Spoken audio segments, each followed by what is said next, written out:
બે બાવા જતા હતા, આંગલ મંગલ કરતા હતા, ચકલી ચાળા પડતી હતી.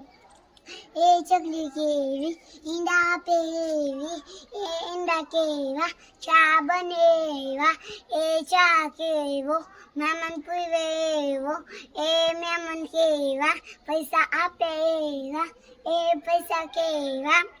સાડી આવે એવા, એ સાડી કેવી મમ્મી પહેરે એવી, એ મમ્મી કેવી ધોકો મારે એવી, એ ધોકો કેવો લોહી આવે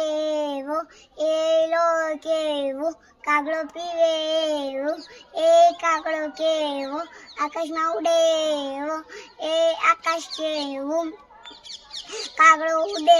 એવો, એ કાગડો કેવો આકાશમાં ઉડે એવો, એ આકાશ કેવું મેલ આવે એવો, એ મેલ કેવો દાદા ના એવો, એ દાદા કેવા ચોકલેટ આપે એવા, એ ચોકલેટ કેવી છોકરાઓ ખાય એવી, એ છોકરાઓ કેવા નિશાળમાં જાય એવા, એ નિશાળ કેવી છોકરા ભણે એવી.